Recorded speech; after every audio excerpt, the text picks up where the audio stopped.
الحمد لله وكفى وسلام على عباده الذين اصطفى أما بعد فأعوذ بالله من الشيطان الرجيم بسم الله الرحمن الرحيم يا أيها الذين آمنوا كونوا قوامين لله شهداء بالقسط ولا يجرمنكم شنآن قوم على ألا تعدلوا اعدلوا هو أقرب للتقوى واتقوا الله إن الله خبير بما تعملون وعد الله الذين آمنوا وعملوا الصالحات لهم مغفرة وأجر عظيم صدق الله مولانا العظيم وصدق رسوله النبي الكريم ونحن على ذلك لمن الشاهدين والشاكرين والحمد لله رب العالمين شكل একবার দুরূদ ইব্রাহিমী পড়ি اللهم صل على محمد وعلى آل محمد كما صليت على إبراهيم وعلى آل إبراهيم إنك حميد مجيد اللهم بارك على محمد وعلى آل محمد كما باركت على إبراهيم وعلى آل إبراهيم إنك حميد مجيد اللهم صل وسلم وبارك عليه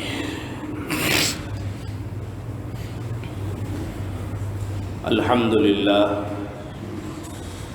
ثم الحمد لله আল্লাহ রাব্বুল আলামিনের দরবারে অসংখ্য অগণিত শুকরিয়া,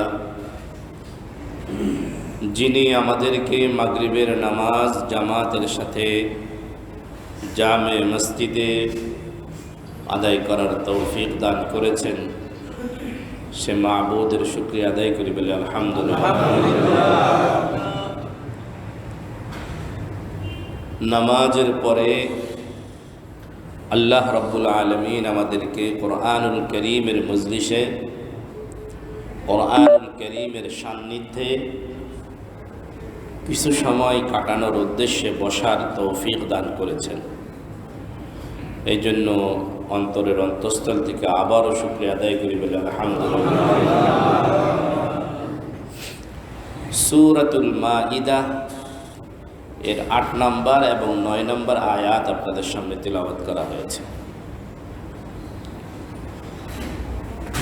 ৮ নম্বর আয়াতের উপরে কথা যদি শেষ হয় তাহলে ইনশাআল্লাহ ৯ নম্বর আয়াত শুরু করা হবে, নতুবা ৮ নম্বর আয়াতের উপরে আজকের আলোচনা সীমাবদ্ধ থাকবে। ৮ নম্বর আয়াতের আলোচ্য বিষয় হল সত্য সাক্ষী দেওয়া, সত্য সাক্ষ্য দেওয়া। এটা হলো আয়াতের আলোচ্য বিষয়, মূল আলোচ্য বিষয়। সাক্ষ্য দান করা, কোনো ব্যাপারে সাক্ষী দেয়া, এটা খুব ভালো জিনিস, গুরুত্বপূর্ণ জিনিস। বিভিন্ন বিষয়ে আমাদের জীবনে এই সাক্ষ্যদান আমাদের জীবনের সাথে জড়িয়ে আছে। এই সাক্ষ্যদানের যে কাজ, এটা মানব জীবনের শুরু থেকেই, যখন থেকে মানুষের অস্তিত্ব তখন থেকেই শুরু।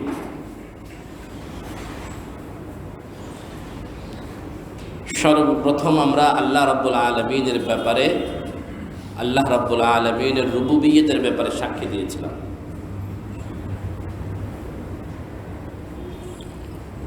আল্লাহ রাব্বুল আলামিন যখন আমাদেরকে জিজ্ঞাসা করলেন আলাস্তু বিরাব্বিকুম, তখন আমরা সবাই সাক্ষ্য দিলাম, ক্বালু বালা শাহিদনা, হ্যাঁ, আমরা সাক্ষ্য দিচ্ছি আপনি আমাদের রব।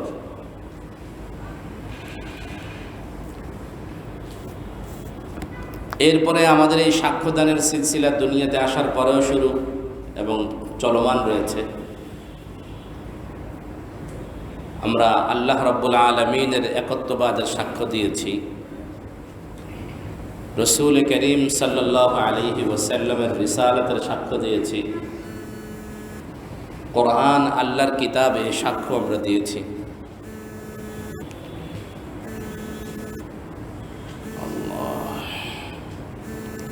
নানা বিষয়ে নানা সময়ে আমরা সাক্ষ্য প্রদান করে থাকি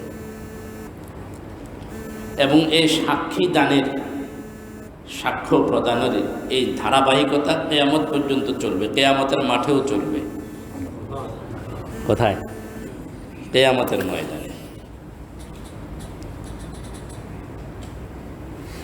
সেখানেও উম্মতে মুহাম্মাদি সাক্ষ্য দিবে, অন্যান্য নবীদের পক্ষে সাক্ষী দেব। আমরা নবীদের পক্ষে কি দেব? সাক্ষী দেব।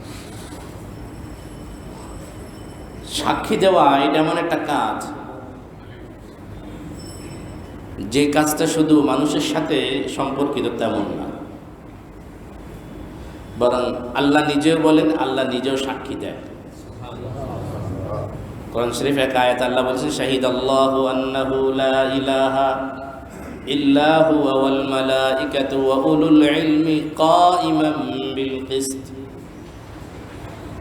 আল্লাহ সাক্ষী দিয়েছেন, ফেরেশতারাও সাক্ষী দেয়, জ্ঞানীরাও সাক্ষী দেয়। এই সাক্ষীর জন্য আল্লাহ রাব্বুল আলামিন বিশেষভাবে কিছু ফেরেশতাকে সৃষ্টি করেছেন, যারা সাক্ষী দিবে। যারা কি দিবে? সাক্ষী দিবে। আমাদের প্রত্যেক ব্যক্তির সাথে 2 জন করে এরকম ফেরেশতা সংযুক্ত আছে, যারা আমাদের বিপক্ষে এবং পক্ষে সাক্ষী দিবে। কি বলেন? আচ্ছা না? নবীরাও সাক্ষী দিয়েছেন, ফেরেশতারাও সাক্ষী দেন। হাত্তা কে এমন কি পৃথিবীর এই জমিনও সাক্ষী দিবে, ইথার সাক্ষী দিবে, আপনার শরীরের অঙ্গ প্রত্যঙ্গও সাক্ষী দিবে। সাক্ষী দিবে কিয়ামতের ময়দানে যখন বিচার শুরু হবে, আপনি একরকম বলবেন, আমলনামায় দেখা যাবে ভিন্ন রকম। তখন আল্লাহ পাক রব্বুল আলামিন আপনার জবানে তালা মেরে দেবেন, আল ইয়াউমা নাখতিমু আলা আফওয়াহিহিম। তাদের মুখগুলোতে আল্লাহ পাক রব্বুল আলামিন সিল মেরে দিবেন, আর মুখ আর কথা বলবে না। ওয়া তুকাল্লিমুনা আইদিহিম, এই হাতগুলো আল্লাহর সাথে কথা বলবে। ওয়া তাশহাদু আরজুলুহুম, পাওগুলো আল্লাহর কাছে সাক্ষী দিবে। আমার জিন্দিগির সমস্ত কর্মের সাক্ষী দিবে আমার শরীরের অঙ্গ প্রত্যঙ্গ। এই শরীরের অঙ্গ প্রত্যঙ্গ যখন আপনার বিপক্ষে সাক্ষী দেওয়া শুরু করবে, আপনি চেতে যাবেন, আমি চেতে যাব, রাগ করব, বলবেন ওয়াকালু লিজুলুদিহিম লিমা শাহিদতুম আলাইনা। এই চামড়াকে, এই শরীরের চামড়াকে লক্ষ্য করে আপনি বলবেন, এই আমাদের বিরুদ্ধে সাক্ষী দিচ্ছে কেন? আমার জিন্দিগির সব কিছু তো তোমার জন্য ব্যয় করছি না, এখন আমার বিরুদ্ধে সাক্ষী দিচ্ছে। তখন শরীর বলবে, ক্বালু আনতাকানাল্লাহুল্লাযী আনতাকা কুল্লা শাই ওয়া হুয়া খালাকাকুম আউওয়ালা মাররাতিন ওয়া ইলাইহি তুরজাউন। বলবে, যে আল্লাহ তোমাকে দুনিয়াতে কথা বলার শক্তি দিয়েছেন, সে আল্লাহ আমাকে এখন আল্লাহর দরবারে কথা বলার শক্তি দান করেছেন। সাক্ষী দেওয়া এটা একটা ভালো কাজ।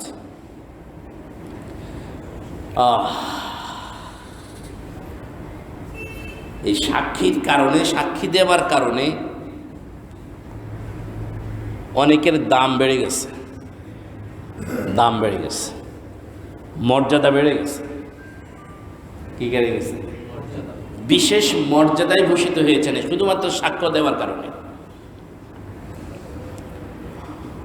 আল্লাহ, সত্য বলে স্বীকার করে নিয়ে নেওয়া নয়, সাক্ষ্য দেওয়া। রাসূল করিম সাল্লাল্লাহু আলাইহি ওয়াসাল্লাম মেরাজ থেকে ফিরে আসলেন।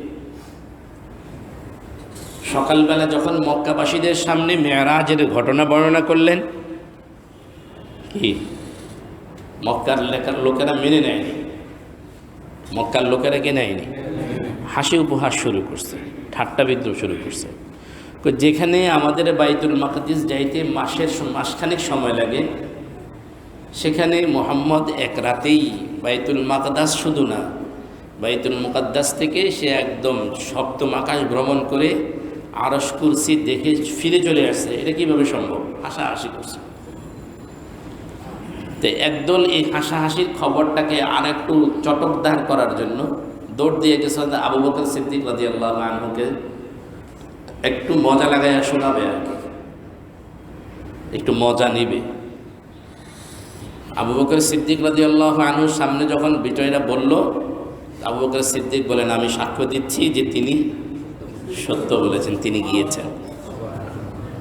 ওর আশার গুড়ে বাড়ি পড়লো, বাকি আবু বকর সিদ্দিকের মান বেড়ে গেল, যার কারণে ওনার নাম হয়ে গেল সিদ্দিক, যার কারণে ওনার উপাধি হয়ে গেল কি সিদ্দিক। এই হলো সাক্ষী। রাসূল করিম সাল্লাল্লাহু আলাইহি ওয়াসাল্লাম একবার এক ইহুদির কাছ থেকে একটা ঘোড়া কিনছেন। তো ইহুদিও পিছে পিছে হাঁটছেন, নবীজিও হাঁটতেছেন, যে তাকে টাকা দিবেন, ঘোড়া বুঝে নেবেন। পথিমধ্যে ইহুদি আরেক কাস্টমার পেয়ে গেছে, নবীজির কাছে যেই দামে বিক্রি করছে তার চেয়ে বেশি দামের একজন কাস্টমার পথে পেয়ে গেছে। ইহুদি ওই নতুন কাস্টমার কাছে ঘোড়াটা বিক্রি করতে চাচ্ছে। নবীজি বললেন, কি ব্যাপার, ঘোড়াটা না তুমি আমার কাছে বিক্রি করছো, আমার ওর কাছে বিক্রি করতেছো কেন? এখন ইহুদি বলতেছে, আপনার কাছে কখন বিক্রি করলাম? আপনার কাছে বিক্রি করলাম কখন? কি আশ্চর্য কথাবার্তা বলেন। এই নিয়ে মোটামুটি এক ধরনের বাদানুবাদ হয়েছে। নবীজি যে কিনছেন, ইহুদি যে নবীজির কাছে বিক্রি করছে, বাস্তবিক পক্ষে কোনো সাক্ষী ছিল না, উপস্থিত কেউ দেখে নেই, কেউ শুনে নেই। কিন্তু যখন বিবাদ লাগছে তখন এটার একটা সমাধান দরকার। তো ইসলামী দৃষ্টিতে সমাধানের যে কোনো মামলার ফায়সালা করার দুইটা পদ্ধতি আছে। ফায়সালা করার জন্য দুইটা জিনিস জরুরি, পদ্ধতি দুইটা, জরুরি জিনিস দুইটা। একটা হলো যিনি বাদী উনি প্রমাণ উপস্থিত করবেন। বাদী যদি প্রমাণ উপস্থিত করতে অপারগ হন তাহলে বিবাদী কসম কাটবেন। আল বাইয়িনাতু আলাল মুদ্দাঈ ওয়াল ইয়ামিনু আলা মান আনকার। তে এখানে বিচার, নবীজি হলেন বাদী, ইহুদি হলো কি বিবাদী। এখন নবীজির কি করা দরকার? সাক্ষী আনা দরকার। ইহুদির কাছে কসম কাটলেও কি না কাটলেও কি, দুনিয়া কি আর আখিরাত কি। এই যখন পরিস্থিতি চলছে তখন সেখানে এক সাহাবী উপস্থিত হলেন, জিজ্ঞাসা করলেন, ইয়া রাসূলুল্লাহ, ব্যাপার কি? তো নবীজি বললেন, ইহুদির কাছ থেকে আমি ঘোড়া কিনেছি, আমার কাছে কেনার পক্ষে কোনো সাক্ষী নেই, বিদেশে অস্বীকার করছে। ওই সাহাবী বললেন, ইয়া রাসূলুল্লাহ, আমি সাক্ষী দিতেছি আপনি কিনছেন, আমি সাক্ষী দিতেছি আপনি কি করছেন, ইহুদি বিক্রি করছে। আল্লাহ, নবীজি বললেন, তুমি কিভাবে সাক্ষী দিলেন? বলে, ইয়া রাসূলুল্লাহ, আপনার কথার উপরে নির্ভর করে এর চেয়েও বড় বড় জিনিস আমরা কি করে নিয়েছি, বিশ্বাস করে নিয়েছি। এর চেয়ে বড় বড় জিনিস আমরা কি করছি, বিশ্বাস করে নিয়েছি। এটা সামান্য একটা বিষয়। সাথে সাথে নবীজি বললেন, তুমি যে আমার পক্ষে সাক্ষী দিছো, আল্লাহ পাক এটার একটা লাজ রক্ষা করবেন, তোমার সম্মান আল্লাহ বাড়িয়ে দিলেন।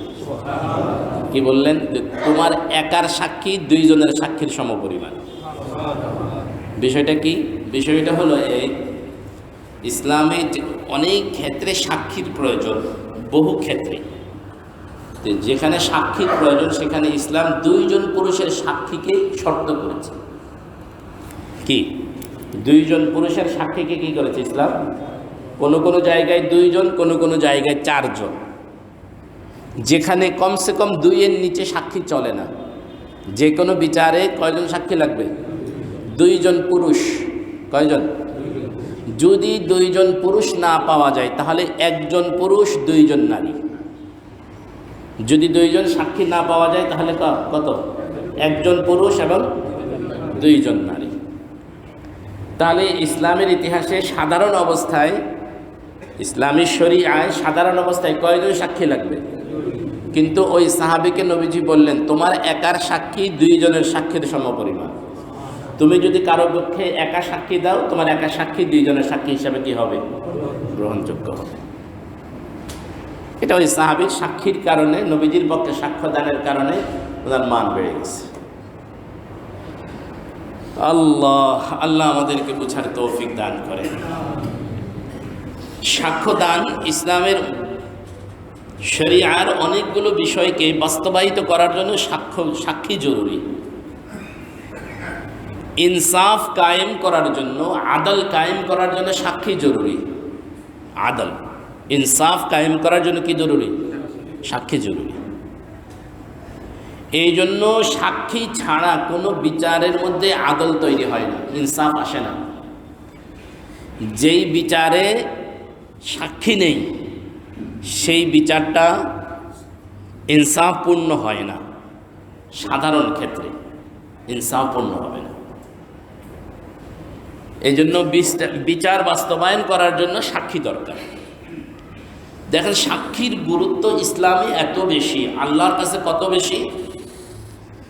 একজন বান্দা সৃষ্টি করার আগেই আল্লাহ পাক রব্বুল আলামিন জানেন এই বান্দাটা কি করবে, এই বান্দা কতটুকু দুনিয়াতে নেক আমল করবে, কতটুকু বদ আমল করবে, এটা আল্লাহ পাক জানেন কি জানেন না? জানেন। দুনিয়াতে আসার পরে আমাদের প্রতিটা কর্মকাণ্ড আল্লাহ দেখছেন কি দেখছেন না? দেখছেন। এরপরও কিয়ামতের ময়দানে আল্লাহ রব্বুল আলামিন এই মানব জাতির বিচার সাক্ষী ছাড়া করবেন না। মানুষের বিচার কি বলেন? সাক্ষী ছাড়া আল্লাহ করবেন না। সেখানে সেদিন আল্লাহ পাক রব্বুল আলামিন এক একজন মানুষের পক্ষে বা বিপক্ষে চারজন সাক্ষী ডাকবেন, চার ধরনের সাক্ষী ডাকবেন। যেখানে মহান রব্বুল আলামিন নিজেই বলেন, ইন্নী হারামতুল যুলমা আলা নাফসি ফালা তাযালামু। আল্লাহ বলেন আমি আমার উপরে জুলুম করাটাকে হারাম করে নিয়েছি, তোমরা জুলুম করো না। যেখানে আল্লাহ রাব্বুল আলামিন সম্পর্কে এটা কল্পনাও করা যায় না যে তিনি ইনসাফের বহির্ভূত কোনো কাজ করবেন। এমনকি আল্লাহ যদি কোনো বান্দাকে জাহান্নামে দেন তারপরও এটা তার ইনসাফ। একজন মানুষ তার সারা জিন্দেগি আমলে কাটাইছে, ইবাদত বন্দেগীতে কাটাইছে, ইমানদারের সাথে কাটাইছে, এমন এক ব্যক্তিকে যদি জাহান্নামেও দেন তবু এটা আল্লাহ পাকের ইনসাফ হবে। আল্লাহ পাক এটা করবেন না। এরপরও আল্লাহ রাব্বুল আলামিন আখিরাতের কিয়ামতের ময়দানে বিচার করার জন্য কয়জন সাক্ষী রাখবেন? চারজন সাক্ষী অবশ্যই রাখবেন। তো সুতরাং দুনিয়ার আদালতগুলোতে যেখানে বিচার হয়, আমাদের সমাজের সামাজিক প্রেক্ষাপটে যেখানে বিচারগুলো হয়, এনাদের এখানেও সাক্ষীর ব্যাপারে কতটুকু গুরুত্ব থাকা দরকার। একটা বিচার ইনসাফপূর্ণ বিচার হওয়ার জন্য কতটুকু সাক্ষীর ব্যাপারে গুরুত্ব থাকা দরকার, সাক্ষীর ব্যাপারে কতটুকু সতর্ক হওয়া উচিত। অথচ এখন ঘটনার সাথে কাছে যে ছিল না, ঘটনা সম্পর্কে যে জানে না, এমন ব্যক্তিকে সাক্ষী বানায়া বিচার সম্পন্ন করা বলা হচ্ছে। আল্লাহ আমাদেরকে বোঝার তৌফিক দান করেন। এলো সাক্ষী। আল্লাহ পাক যে চারজন সাক্ষী রাখবেন, কাকে কাকে সাক্ষী রাখবেন? এক নম্বর আপনার আমল নামা আপনার সাক্ষী। আপনার আমল নামা আপনার কি সাক্ষী, আপনার পক্ষে এবং বিপক্ষে সাক্ষী দিবে। দুই নম্বর, এই আমল নামাগুলো যারা লিখেছেন কিরামান কাতিবিন, এরাও কি করবে? সাক্ষী দিবে। তিন নম্বর, আপনার শরীরের যে অঙ্গ দ্বারা অন্যায়গুলো করেছেন বা নেক আমল করেছেন, আপনার শরীরের এই অঙ্গ প্রত্যঙ্গ আপনার পক্ষে বিপক্ষে সাক্ষী দেবে। কয়জন সাক্ষী হলো? তিনজন। চতুর্থ নাম্বার সাক্ষী, পৃথিবীর যেই জায়গায় আপনি করেছেন সেই জায়গা আপনার পক্ষে বিপক্ষে সাক্ষী দেবে। রাসূল করিম সাল্লাল্লাহু আলাইহি ওয়াসাল্লাম বলেছেন, তোমরা তাসবিহ যখন আদায় করো আঙ্গুলে গনে গনে আদায় করো। বলে কেন? তোমার এই আঙ্গুলের গিরাগুলো তোমার এই তাসবিহের পক্ষে, তোমার পক্ষে সাক্ষী দিবে। আমরা যে টাকাটা দান করি সদকা, এটাকে সদকা বলা হয় এই জন্য যেহেতু এটা দানকারীর পক্ষে সাক্ষী দিবে। এটা দানকারীর পক্ষে কি দিবে? আরে ভাই, আপনি মনে করেন না আপনি দান করছেন, এটা হুজুর ঘোষণা করতে ভুলে গেছেন, অথবা রেজিস্টারে উঠাতে ভুলে গিয়েছে। যদি আপনার ইখলাস থাকে তাহলে দুনিয়ার রেজিস্টারে না উঠলেও আল্লাহর রেজিস্টারে কি হয়ে গেছে? উঠে গেছে। এই দান, এই টাকাটাই আপনার পক্ষে সাক্ষী দিবে। আল্লাহ, এই জন্য সাক্ষী দেওয়া এটা একটা ভালো কাজ, নেক আমল। যদি আপনি সাক্ষী দেওয়ার মতো উপযুক্ত হওয়ার পরেও যদি সাক্ষী না দেন তাহলে কবিরা গুনাহ হবে। শুধুমাত্র আপনি ঝামেলা এড়ানোর জন্য যদি সাক্ষী না দেন, তাহলে কি হবে? বলেন বলেন, কবিরা গুনাহ হবে। ভুল সাক্ষী দিলেও কবিরা গুনাহ হবে, সাক্ষী না দিলেও কবিরা গুনাহ হবে। ভুল সাক্ষী দিলেও কি হবে? কবিরা গুনাহ হবে। ভুল সাক্ষী না দিলেও কি হবে? কবিরা গুনাহ হবে। আমরা সাধারণত দুই কারণে হয়তো সাক্ষ্য দেওয়াটা এড়াইয়া যায়, নতুবা সাক্ষী দিলেও ভুল সাক্ষী দেই। দুই কারণে। কয় কারণ? দুই কারণ। এর একটা কারণ হলো আত্মীয়তার সম্পর্ক। একটা কারণ কি? বাবা আসামি, এখন ছেলে কিভাবে বাবার বিরুদ্ধে সাক্ষী দিবে? এই জন্য ছেলে হয়তো সাক্ষী দেওয়া থেকে বেঁচে থাকার চেষ্টা করে, নতুবা সাক্ষী দিলেও কি করে? ভুল সাক্ষী দেয়। ঠিক আছে না? আত্মীয় স্বজন যে কেউ আসামি, বন্ধু বান্ধব যে কেউ আসামি। এখন এইখানে এসে আপনি সাক্ষী দেওয়া থেকে হয়তো কি করলেন? আত্মীয়তার সম্পর্কের কারণে আপনি কি করলেন? সাক্ষী দেওয়া থেকে বিরত থাকলেন, অথবা সাক্ষী দিলে কি দিলেন? ভুল সাক্ষী দিলেন, মিথ্যা সাক্ষী দিলেন। আপনার একার মিথ্যা সাক্ষীর কারণে কতগুলো অন্যায় হবে জানেন? এক নম্বর অন্যায় হলো, যিনি দোষী নয় উনি দোষী সাব্যস্ত হবে। যিনি দোষী নয় উনি কি হবে? দোষী সাব্যস্ত হবে। দোষী সাব্যস্ত করতে গিয়ে বিচারকও ভুল সিদ্ধান্ত দিবেন। নিজের অন্যায়টা বিচারক এবং আরেকজন পর্যন্ত, যদি বিচারকের ফায়সালা যদি কি হয়, হত্যার পক্ষে চলে যায়, তাহলে কি অবস্থা হলো?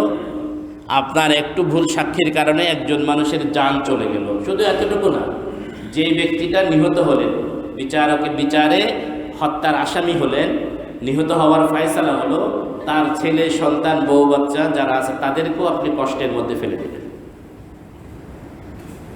শুধুমাত্র আপনার একটু ভুল সাক্ষীর কারণে। আরেকটা হলো, সাক্ষী দেওয়া থেকে আমরা বিরত থাকি শত্রুতাবশত, হিংসার কারণে, বিদ্বেষের কারণে সাক্ষী দেই না, অথবা সাক্ষী দিলেও ভুল সাক্ষী দেই, মিথ্যা সাক্ষী দেই। কি বলেন? আপনার অপোজিট পার্টির লোকেরা কি করছে? ধরা খাইছে, অথবা আপনার সাথে কোনো কাবের রেশারেশি আছে, এমন ব্যক্তি ধরা খাইয়ে আদালতে উঠছে। যে লোকটা আসামির কাঠগড়ায় দাঁড়াইছে সে আসলে আসামি না, আপনিও জানেন, কিন্তু তার সাথে আপনার ব্যক্তিগত শত্রুতার কারণে আপনি তার বিপক্ষে সাক্ষী দিয়ে দিলেন। এই শত্রুতার কারণে মানুষ কি দেয়? হয়তো সাক্ষী দেওয়া থেকে দূরে থাকে, নতুবা মিথ্যা সাক্ষী দেয়। কোরআনুল কারীমের সূরা নিসা এবং সূরা মাঈদার দুইটা আয়াতে আল্লাহ পাক দুইটা কারণ উল্লেখ করেছেন। সূরা নিসা এর আয়াত এবং সূরা মাঈদার আজকের যে আয়াত, দুটো আয়াতের তিলাওয়াত প্রায় একই রকম, সামান্য একটু শব্দের আকৃতি আছে। যেমন আমরা আজকে যে আয়াত তিলাওয়াত করলাম, এই আয়াতে বলেন, ইয়া আইয়ুহাল্লাযীনা আমানু, হে ঈমানদারেরা, কুনু কাওয়ামিনা লিল্লাহি শুহাদা বিল কিসত, তোমরা আল্লাহর জন্য ন্যায়সঙ্গতভাবে সাক্ষী দাও। ওয়ালা ইয়াজরিমান্নাকুম শানাআনু কওমিন আলা আল্লা তা'দিলু, কোন জাতির শত্রুতা যাতে তোমাদেরকে ইনসাফ করা থেকে বিরত না রাখে। এ হলো সূরা মাঈদার এই আয়াত। আর সূরা নিসা এর আয়াতে আল্লাহ পাক বললেন, কুনু কাওয়ামিনা বিল কিসতি শুহাদা লিল্লাহি ওয়ালাউ আলা আনফুসিকুম আবিল ওয়ালিদাইনি ওয়াল আকরাবিন, বলে তোমরা ন্যায়সঙ্গতভাবে সাক্ষী দাও আল্লাহর জন্য। এই সাক্ষী যদি তোমাদের পিতামাতা, তোমাদের নিজের বিরুদ্ধে কিংবা তোমার পিতামাতার বিরুদ্ধে কিংবা আত্মীয় স্বজনের বিরুদ্ধেও যদি চলে যায়, তবুও তোমরা সাক্ষী দাও। এই দুই আয়াতকে সামনে রেখে মুফাসসিরিন ইকরাম বলেছেন, মানুষ সাধারণত এই দুই কারণে কি করে? মিথ্যা সাক্ষী। কি বলেন, মিথ্যা সাক্ষী দেওয়া জায়েজ আছে? আল্লাহ আমাদেরকে হেফাজত করেন, সকলে বলি আমিন। এখন একটু চিন্তা করেন, আমাদের দেশের পরিস্থিতির দিকে চিন্তা করেন, কি পরিমাণ মিথ্যা সাক্ষী চলছে, কি পরিমাণ মিথ্যা সাক্ষী চলছে, এবং মিথ্যা সাক্ষীর কারণে কি পরিমাণ মানুষ অন্যায় না করেও সাজার শিকার হচ্ছে, শাস্তি ভোগ করতেছে। আল্লাহ পাক রব্বুল আলামিন আমাদেরকে বুঝার তৌফিক দান করেন, সকলে বলি আমিন। এই জন্য আমরা ব্যক্তি জীবনে, পারিবারিক জীবনে, সামাজিক জীবনে কোরআনুল কারীমের অনুশাসন থেকে যতটুকু দূরে সরব, আমাদের জীবন ততটা সংকীর্ণ হয়ে আসবে। যতটুকু সরব ততটুকু সংকীর্ণ হয়ে আসবে। তো সুতরাং আত্মীয়তার সম্পর্ক আছে, সাক্ষী দিলে নিজের বিরুদ্ধে চলে যাবে, বাবার বিরুদ্ধে চলে যাবে, মায়ের বিরুদ্ধে চলে যাবে, অন্যের বিরুদ্ধে আমার নিকট আত্মীয়দের বিরুদ্ধে চলে যাবে। এই কারণে সাক্ষী দেওয়া থেকে বিরত থাকা এটা জায়েজ নেই। ভুল সাক্ষী দেওয়া এটাও কবিরা গুনাহ, এবং আপনি শত্রুতাবশত অন্যের বিরুদ্ধে মিথ্যা সাক্ষী দিবেন, এটাও কবিরা গুনাহ। আল্লাহ রাব্বুল আলামিন আমাদেরকে উভয় রকমের অন্যায় থেকে বেঁচে থাকার তৌফিক দান করেন, সকলে বলে আমিন। এবার একটু আয়াতের ভিতরে ঢুকি। এই আয়াতে আল্লাহ পাক রব্বুল আলামিন বলছেন, কুনু কাওয়ামিনা লিল্লাহি শুহাদা বিল কিসত। আল্লাহ, এই আয়াতে বিল কিসত মানে ন্যায়পরায়ণতার সাথে, ইনসাফের সাথে, এই শব্দটুকু পরে আনে, লিল্লাহ শব্দটাকে আগে আনা হয়েছে। সূরা নিসা এর আয়াতের মধ্যে আল্লাহ পাক রব্বুল আলামিন বিল কিসত, ন্যায়পরায়ণতা শব্দটাকে আগে এনেছেন। এটার একটা সূক্ষ্ম একটা কারণ আছে। কারণটা হলো এই,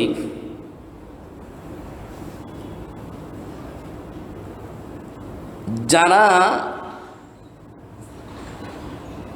মা বাবা সাক্ষী, মা বাবা বা আত্মীয় স্বজনের পক্ষে সাক্ষী দিতে গিয়ে ভিন্ন কথা বলল, এদের কাছে একটা যুক্তি আছে। যুক্তি হলো, শরীয়ত যেরকম আত্মীয়তার সম্পর্ক রক্ষা করার কথা বলেছে, ঠিক তেমনিভাবে শরীয়ত সত্য সাক্ষী দেওয়ার কথাও বলেছে। যদি একটা সত্য সাক্ষী দিতে যায়, তাহলে আত্মীয়তার সম্পর্ক ঠিক থাকে না। যদি কথা বলেন সত্য সাক্ষ্য দিতে যাই, তাহলে কি থাকে না? আত্মীয়তার সম্পর্ক ঠিক থাকে না। আমি যদি আমার বাবার বিরুদ্ধে সত্য কথা বলি, বাবা আমাকে ত্যায্যপুত্র করবেন, কথার কথা, বাবা আমার বাড়ি থেকে বের করে দেবেন, বাবার সাথে আমার একটা সম্পর্ক নষ্ট হয়ে যাবে। তো এখন শরীয়তের যে কোনো এক জায়গায় এখানে যদি আমি সত্য সাক্ষী দিই, তাহলে আত্মীয়তার সম্পর্ক নষ্ট হয়। আত্মীয়তার সম্পর্ক যদি ঠিক রাখি, তাহলে শরীয়তের মিথ্যা সাক্ষী হয়। তাহলে কোনটা করব? এরকম একটা বুদ্ধি খাটায় বলে, ঠিক আছে আমি থাকা দরকার, আমার বাবাও থাকা দরকার, যেটাই করে এক জায়গায় তো ভুল হবেই, তো এখানে ভুল করি না, ওখানে ভুল করি, বাবার সাথে আমার সম্পর্ক কি থাকুক, ঠিক থাকুক। আল্লাহ রাব্বুল আলামিন মানুষের এই স্বভাবটা জানেন। আল্লাহ মানুষের এই স্বভাবটা, মানুষ যে এই সমস্ত যুক্তি দিবে, এটা আল্লাহ পাক কি জানেন। এখন আল্লাহ পাক এই মানুষের এই যুক্তির উত্তরে বলছেন, আত্মীয়তার সম্পর্ক বজায় রাখা যেরকম আল্লাহর হুকুম, সত্য সাক্ষী দেওয়া এটাও আল্লাহর হুকুম। সত্য সাক্ষী দেওয়া এটা কার হুকুম? আত্মীয়তার সম্পর্ক বজায় রাখা এটাও কার হুকুম? আল্লাহর হুকুম। সুতরাং আত্মীয়তার সম্পর্ক যদি রক্ষা করতে গিয়ে আল্লাহ পাকের নাফরমানি করা লাগে, এরকম আত্মীয়তার সম্পর্ক রক্ষা করা দরকার নেই। যে আত্মীয়তার সম্পর্ক রক্ষা করতে গিয়ে আপনাকে অন্যায় মেনে নিতে হবে, যে আত্মীয়তার সম্পর্ক রক্ষা করতে গিয়ে আপনাকে অন্যায় কথা বলতে হবে, এমন আত্মীয়তার সম্পর্ক রক্ষা করা দরকার নেই। আমাদের সমাজে কিছু মানুষ আছে, দেখবেন ব্যক্তি জীবনে উনি মোটামুটি ধর্ম পালন করতে চান, কিন্তু ওনার পরিবার বা আশপাশের লোকেরা এই ধর্মকর্মে তেমন কোনো কিছু ধার ধারেন না। একদম খোলামুলি একটা কথা বলি আর কি, সেটা হলো একটা বিয়ের অনুষ্ঠান হবে,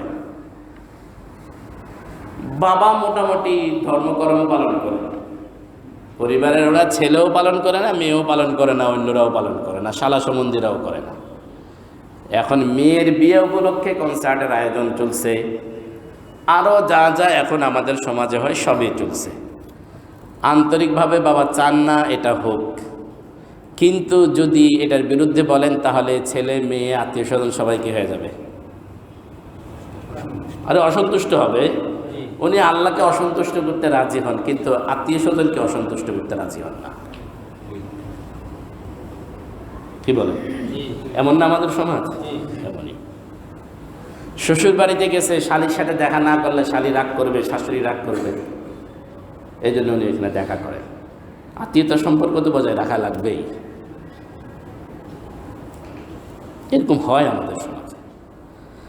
এই জন্য আল্লাহ পাক রব্বুল আলামিন এখানে বললেন আত্মীয়তার সম্পর্ক যেখানে রক্ষা করার কথা সেখানে আল্লাহ পাক বিল কিসত মানে ইনসাফের কথাটাকে আগে এনে বললেন যে তোমার এই ভালো কাজটাও আল্লাহর জন্য হওয়া উচিত। তুমি যে আত্মীয়তার সম্পর্ক রক্ষা করতে চাচ্ছ এটা তোমার ধারণা প্রসূত না হয়ে যেন আল্লাহর জন্য হয়, এই জন্য শব্দটা আগে আনলেন। সূরা মাঈদার এই আয়াতে আল্লাহ পাক রব্বুল আলামিন এখানে লিল্লাহ শব্দটা আগে আনলেন। কওয়ামিনা লিল্লাহি শুহাদা, তোমরা আল্লাহর জন্য সাক্ষী হয়ে যাও। মানুষ আবেগ তাড়িত হয়ে চলে, অনেক সময় আবেগ তাড়িত হয়। শত্রুতা মানুষের মন মস্তিষ্ককে অনেক সময় আচ্ছন্ন করে রাখে। সেই সময় এই ইনসাফ আদায়, ইনসাফের উপরে চলা এটা আসলে কষ্ট। এই জন্য আল্লাহ পাক রব্বুল আলামিন বলতেছেন তোমার শত্রুতাও যাতে আল্লাহর জন্য হয়। তুমি এখন এখানে যে সত্য কথাটুকু বলছো এটাও যেন কার জন্য হয়? আল্লাহর জন্য হয়। দেখেন আলিউল মুরতাদা রাদিয়াল্লাহু তাআলা আনহু একজন কাফিরকে মাটিতে ফেলে দিয়েছেন। কাফিরকে কি করছেন? মাটিতে তার বুকের উপরে চেপে বসছেন, ছুরি তরবারি বা খঞ্জর বের করছেন, তার গলাটা কাটবে। এই মুহূর্তে শেষ চিকিৎসা হিসাবে ওই কাফের বাঁচার জন্য বা নিজের খ্যাত মিটানোর জন্য আলী রাদিয়াল্লাহু আনহুর মুখের মধ্যে থুতু মারছে। আলী রাদিয়াল্লাহু আনহু তাকে ছেড়ে দিয়েছে। তাকে কি করছে? ছেড়ে দিয়েছে। এই বেচারা ছাড়া পায়া খুব হতভম্ব হয়ে গেছে, থক হয়ে গেছে। যে লোকটা 2 সেকেন্ড 3 সেকেন্ডের ব্যবধানে আমার জান নিয়ে নিতে পারতো সেই লোকটা আমাকে ছেড়ে দিল। থুতু মারার কারণে সে তো আমাকে আরও বেশি জোরে মেরে ফেলা দরকার ছিল, ছেড়ে দিল কেন? জিজ্ঞাসা করলো কী ব্যাপার ছেড়ে দিলেন কেন? যতক্ষণ পর্যন্ত তুমি আমার গালে থুতু মারোনি ততক্ষণ পর্যন্ত তোমাকে মারার জন্য আমার সমস্ত ইচ্ছা ছিল আল্লাহ পাকের সন্তুষ্টি। সমস্ত ইচ্ছা কি ছিল? যেই মুহূর্তে তুমি আমার গালে চেহারায় থুতু মারছো সাথে সাথে আমার নিজের নফসানি খাহিশে যোগ হয়েছে যে কমবখ্ত তুই এই মুহূর্তে আমার গায়ে থুতু মারলি। আমার নিজেরও কি হয়েছে? একটা রাগ, আর বলেন না নিজের রাগও কি হয়েছে এটার সাথে? আমার নিজের খুদ গর্জিও একটার সাথে যুক্ত হয়েছে। আমি চাই না আমার নিজের রাগের কারণে তোমাকে মারি, এই জন্য ছেড়ে দিচ্ছি।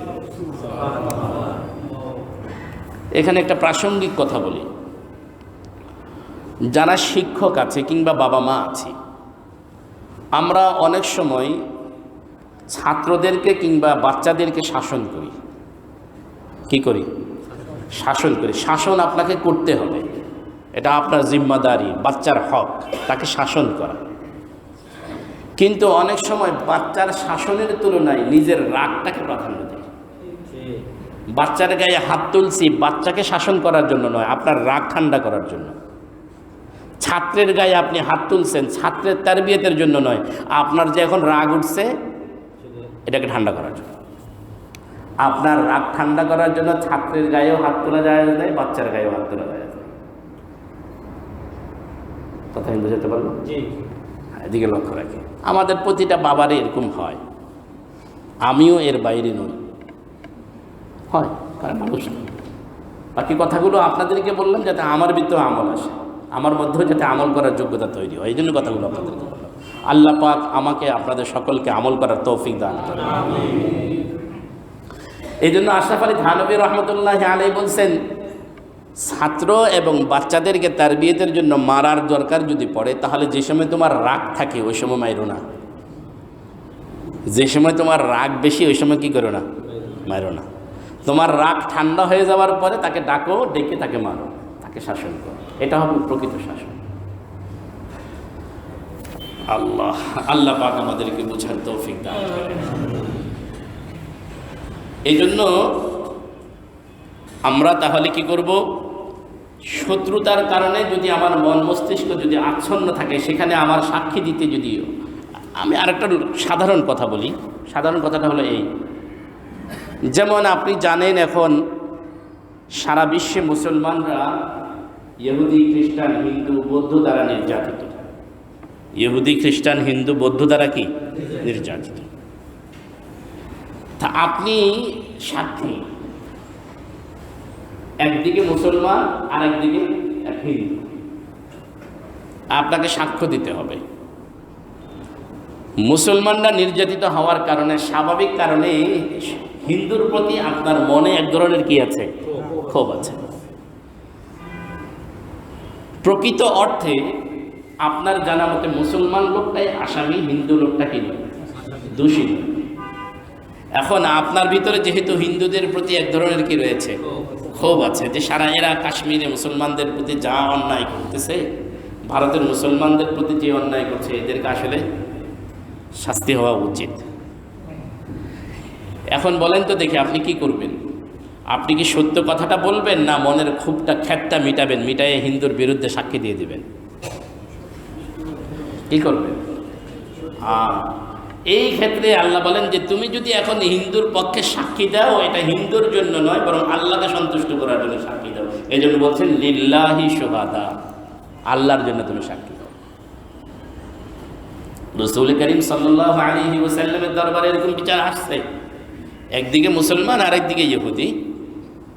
নবীজি ইহুদির পক্ষে ফয়সালা করে দিলেন, মুসলমান লোকটার ফয়সালাটা কি হলো না, মনোভূত হইল না, যে নবীজি আমি মুসলমান, আমার পক্ষে সাক্ষী না ফয়সালা না করে কি করছে, ইহুদির পক্ষে গেছে। হয়তো ওমর রাদিয়াল্লাহু আনহুর কাছে, ওমর রাদিয়াল্লাহু আনহু বলে তুমি বসো বসো বসো বসো, দেখতেছি।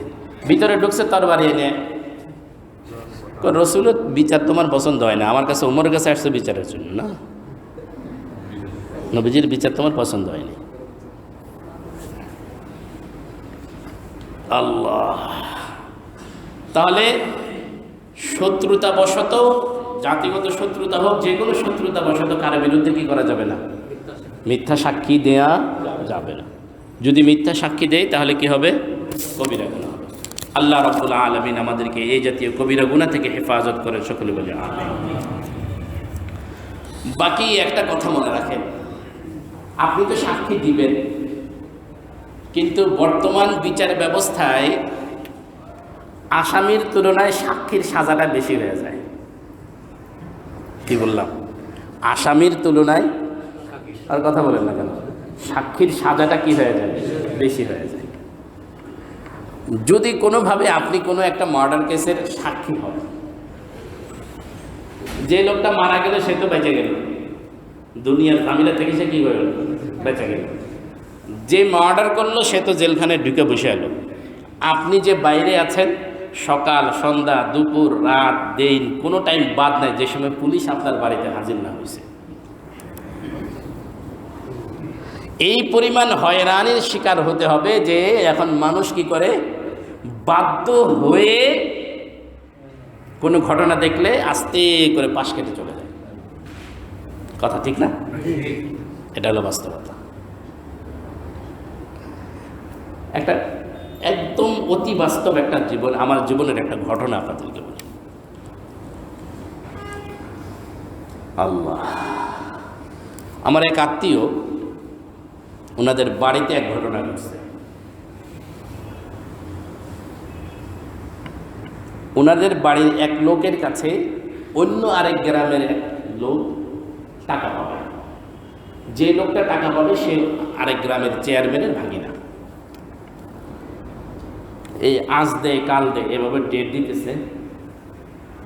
সর্বশেষ একটা তারিখ দিছে যে অমুক দিন আসো, আমি গরু বিক্রি করে তোমার টাকা দেব।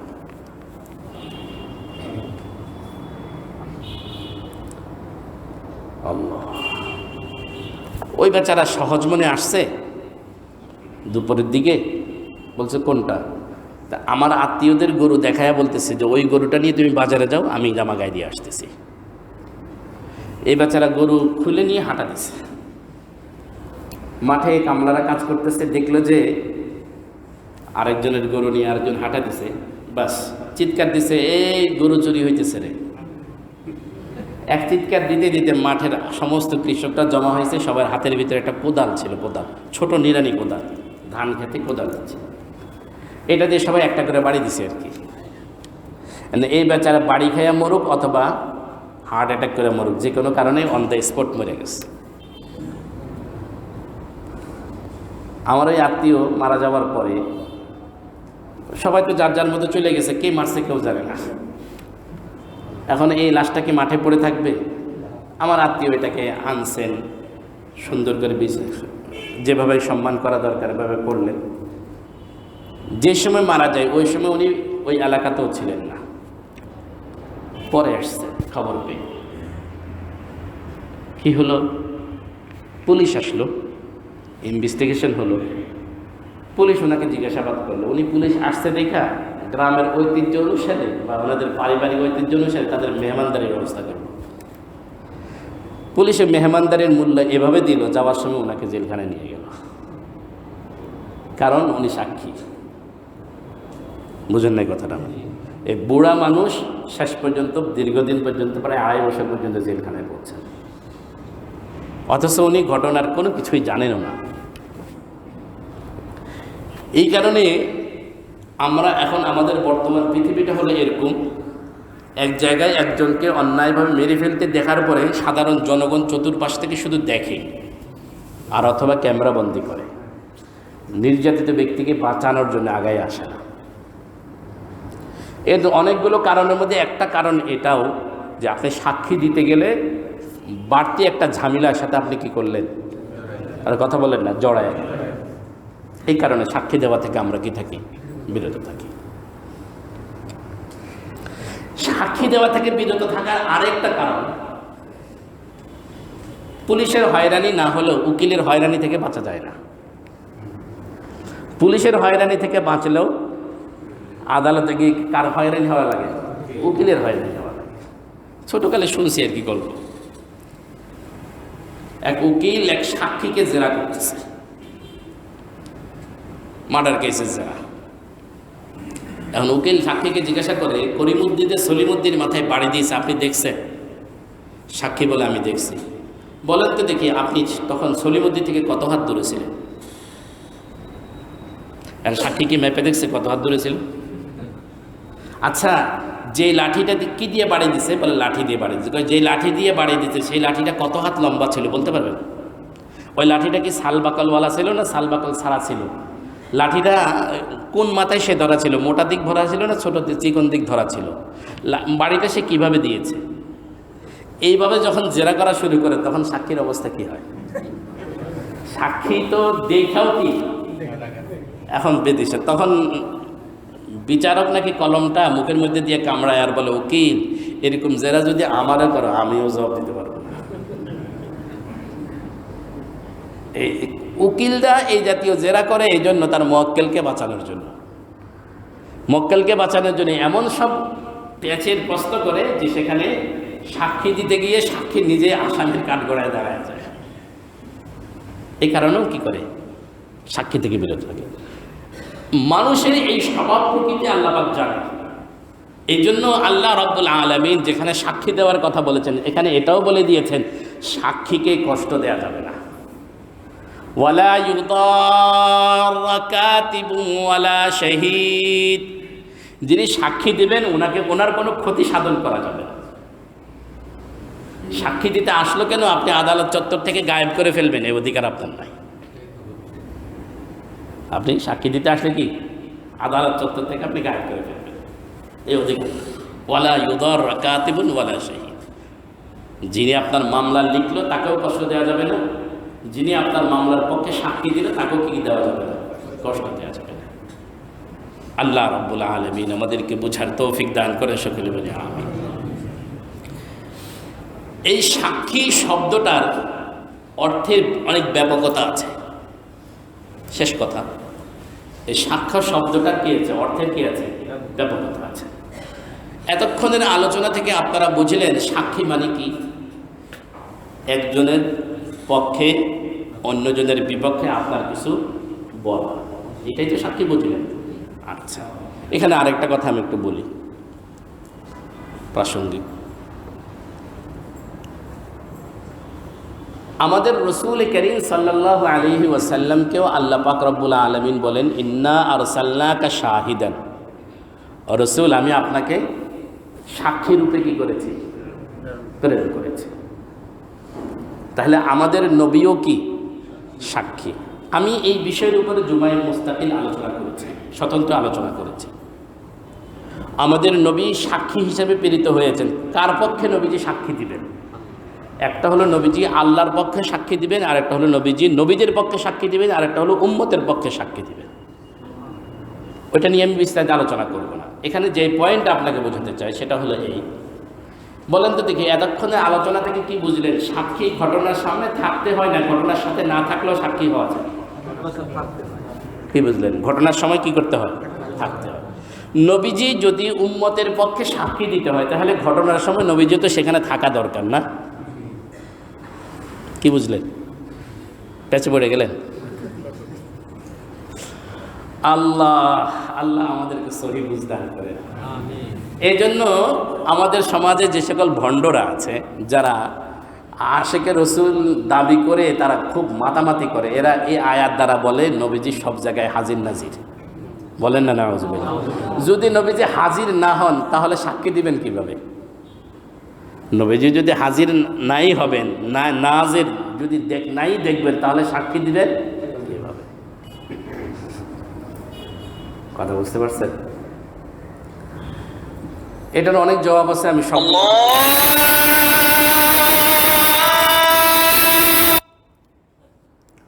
সময় এখন বলবো না।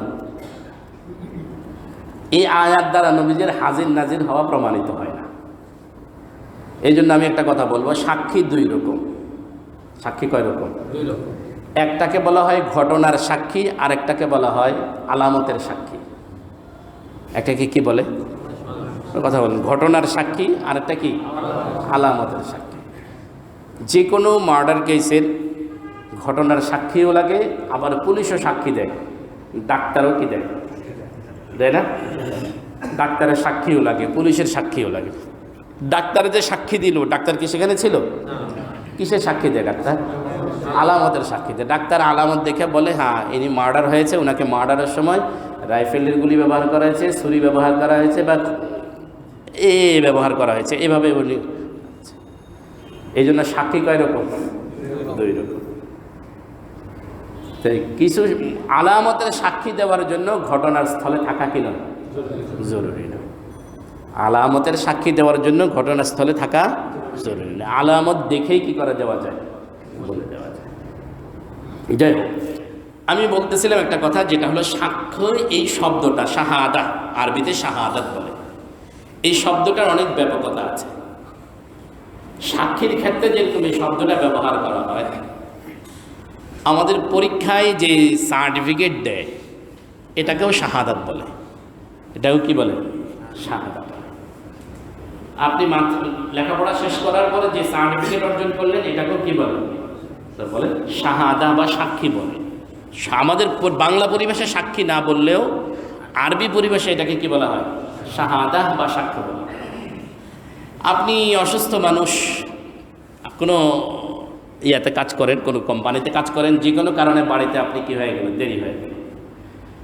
অফিসে যাওয়ার পরে আপনাকে জবাবদিহি করতে হবে। ডাক্তারের কাছ থেকে আপনি একটা মেডিকেল সার্টিফিকেট নিয়ে গেলেন, এটাও শাহাদা। এটাও কি? ডাক্তার যদি এখানে যদি ভুল লিখে দেয়, তাহলে ডাক্তার মিথ্যা সাক্ষীর অপরাধে অপরাধী হবে, আপনিও অপরাধী হবেন। কথা আমি বুঝাতে পারি? এটাও কি শাহাদা। স্কুলের মাস্টাররা, মাদ্রাসার শিক্ষকরা ছাত্রের পরীক্ষার খাতা দেখে যে নাম্বার দেয়, এটাও শাহাদা। এখানে যদি কোনো রকম পার্সিয়ালিটি করে, তাহলে মিথ্যা সাক্ষী দেওয়ার অপরাধে অপরাধী হবে। ছাত্রটা যে পরিমাণ নাম্বার পাওয়া দরকার, সে আপনার খামখেয়ালির কারণে সে পরিমাণ দিলেন না, অথবা আপনি যে কোনো পার্সিয়ালিটির কারণে সে দিলেন না। আরেকজন যে পরিমাণ নাম্বার পাওয়ার কথা নয়, আপনি প্রাইভেট পড়ার বিধায় তাকে নাম্বার সেই পরিমাণ দিয়ে দেবেন না, এটাও কি হবে? বলেন মিথ্যা সাক্ষী। এটাও কি মিথ্যা সাক্ষী, কবিরা গুনাহ। আল্লাহ, আরেকটা কথা বলতে খুব ভয় লাগতেছে, তবুও বলি। সেটা হলো, আমরা নির্বাচনের সময় যে ভোটটা দেই, এটাও সাক্ষী, এটাও শাহাদা। নির্বাচনের সময় যে সাক্ষী দেয়, ভোট দেন না আপনারা, এটাও কি শাহাদা, এটাও সাক্ষী, শাহাদা। আপনি সাক্ষী দিলেন এই লোকটা যোগ্য, আপনি কি সাক্ষী দিলেন? এই লোকটা যোগ্য, এই সাক্ষী দিলেন। প্রকৃত অর্থে যদি যোগ্য না হয়, তাহলে সাক্ষীটা কি হলো? আরে বলেন, মিথ্যা সাক্ষী হলো। মিথ্যা সাক্ষী দেওয়ার কারণে কি হবে? কবিরা গুনাহ হবে। ভোট দেওয়ার ব্যাপারে, এই ভোট দেওয়াটাকে ইসলামিক শরীয়তের দৃষ্টিকোণ থেকে 3 ভাবে মূল্যায়ন করা হয়। কয়ভাবে? 3 ভাবে। ভালো করে মনে রাখেন। আমার আজকে আলোচনায় যদিও ছিল না, আমার হঠাৎ মনে আসলো আর কি, এখন কথার ধারাবাহিকতা। একটা হলো সাক্ষী দেওয়ার দিক, যে আপনি সাক্ষী দিলেন এই প্রার্থী কি যোগ্য। আরেকটা হলো সুপারিশের দিক। কিসের দিক? সুপারিশ। আপনি সুপারিশ করলেন যে ইনাকে এমপি বানানো যায়, ইনাকে পার্লামেন্টের মেম্বার বানানো যায়, এই পক্ষে আপনি কি করলেন? ভোট দিয়ে কি করলেন? সুপারিশ করলেন। এই হলো কয় নম্বর দিক? 2 নম্বর। 3 নম্বর দিক হলো, আপনি আপনার দাবি দাবা সরকারের কাছে চাইলেই পেশ করতে পারেন না। এলাকার জনগণ তাদের দাবি দাবা চাইলেই সরকারের কাছে কি করতে পারে না? পেশ করতে পারে না। একজন প্রতিনিধি দরকার হয়, এটাকে আরবিতে বলে উকিল। আরবিতে কি বলে? আপনি এই ভোট দেওয়ার মাধ্যমে একজন উকিল নিযুক্ত করলেন, যে আপনার দাবি দাবা সরকারের কাছে পেশ করবেন। কথা কি বোঝাতে পারলাম? কয় রকম হলো? 3 রকম। দেখেন, আপনার এই 3 রকমের ক্ষেত্রে যাকে আপনি উকিল নিযুক্ত করলেন, কিংবা যার পক্ষে আপনি সুপারিশ করলেন, কিংবা যার পক্ষে আপনি সাক্ষী দিলেন, আপনি ব্যক্তিগতভাবে যে কাউকে আপনি তো উকিল বানাতে পারেন, এই অধিকার আপনার আছে। কিন্তু সামষ্টিকভাবে পুরা জাতির উকিল কাউকে আপনি বানাতে পারেন না, এই অধিকার আপনার নাই। কথা বুঝাইতে পারি নাই মনে হয় আপনাদেরকে? কি বলছি? আপনি ব্যক্তিগতভাবে যে কাউকে আপনার ব্যক্তিগত কাজের জন্য কি বানাইলেন? উকিল বানাইলেন। কিন্তু ভোটের মাধ্যমে আপনার ব্যক্তিগত উকিল হওয়ার সাথে সাথে তিনি পুরো এলাকার উকিল হয়ে যান, ঠিক না? তো এখন আপনার হক তো উনি আপনার ব্যাপারের উকিল, আপনার যিনি উকিল উনি আপনার বিষয়টা নিয়ে যেভাবে কথা বলবেন, এই অধিকার আপনি দিতে পারেন, কিন্তু আরেকজনের অধিকার আপনি দিতে পারেন না। সুপারিশের ক্ষেত্রে সে একই কথা। আপনি এমন এক ব্যক্তিকে সুপারিশ করলেন যিনি প্রকৃত অর্থে কি নয়, যোগ্য নয়, এক্ষেত্রেও আপনি মিথ্যা সাক্ষীর মধ্যে পড়ে যেতে পারেন। সাক্ষীর ব্যাপারটা তো বললামই। তো এই জন্য ভোট দেওয়ার ক্ষেত্রে খুব সতর্কতা অবলম্বন করা দরকার, যে আমার এই ভোটের কারণে আমার ভোটে যিনি নির্বাচিত হলেন, ওই নির্বাচিত ব্যক্তি যে অন্যায়গুলো আপনি করবে, সেই অন্যায়ের যেন ভাগীদার আমি না হয়ে যাই। কথা বুঝাইতে পারি না? আপনি যদি একজন